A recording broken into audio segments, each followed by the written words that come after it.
ഇന്ന് ഞങ്ങളൊരു യാത്ര പോവുകയാണ്. പൊള്ളാച്ചിക്കാണ് പോണത്, നാത്തൂൻ്റെ വീട്ടിലോട്ട്.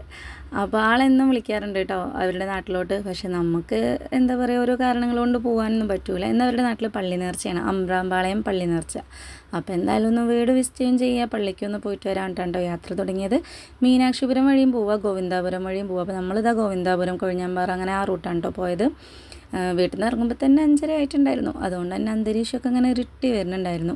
പിന്നെ ഈ ഒരു വഴി പോകുമ്പോൾ ഫുള്ളും തെങ്ങുംതോപ്പാണ് കേട്ടോ നമുക്ക് കാണാനുള്ളത്.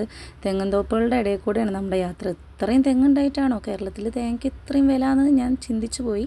കാരണം നമ്മുടെ തൊട്ട് അടുത്തുള്ള സ്ഥലമല്ലേ പൊള്ളാച്ചി എന്നൊക്കെ പറയുന്നത്. അവിടുന്ന് ഇപ്പോൾ തേങ്ങ എത്താൻ അത്ര വലിയ ദൂരമൊന്നും വേണ്ടല്ലോ. അപ്പോൾ എൻ്റെ പൊട്ടത്തരമായിരിക്കും ഈ ചിന്താഗതി. അങ്ങനെ ഞങ്ങളിതാ വീടെത്തി, ഒരു 6:45 വീടെത്തി കേട്ടോ.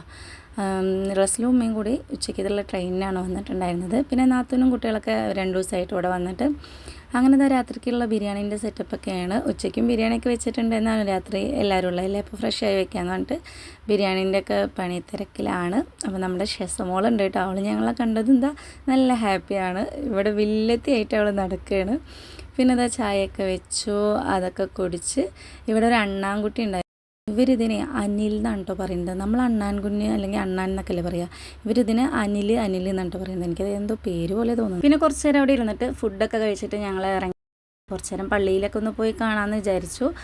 അപ്പോൾ ഫുഡ് കഴിക്കുന്ന വീഡിയോ ഒന്നും എടുത്തില്ല. ചിക്കൻ ബിരിയാണിയും ചിക്കൻ പൊരിച്ചതും ചിക്കൻ കറിയും കാഴ്ചവരൊക്കെ ഉണ്ടായിരുന്നു കേട്ടോ. അപ്പോൾ റസ്ലുമ്മി രാവിലത്തെ ട്രെയിനിനാണ് വരുന്നത്. വീട്ടിൻ്റെ അവിടെ നിന്ന് അടുത്ത് പള്ളി. പിന്നെ പള്ളിയിലൊക്കെ ഒന്ന് കയറി നല്ല തിരക്കുണ്ടായിരുന്നു. കുറച്ച് നേരം ഇവിടെ ചുറ്റിപ്പറ്റി നടന്ന ശേഷം ഞങ്ങൾ നേരെ പാലക്കാട് വിട്ടു.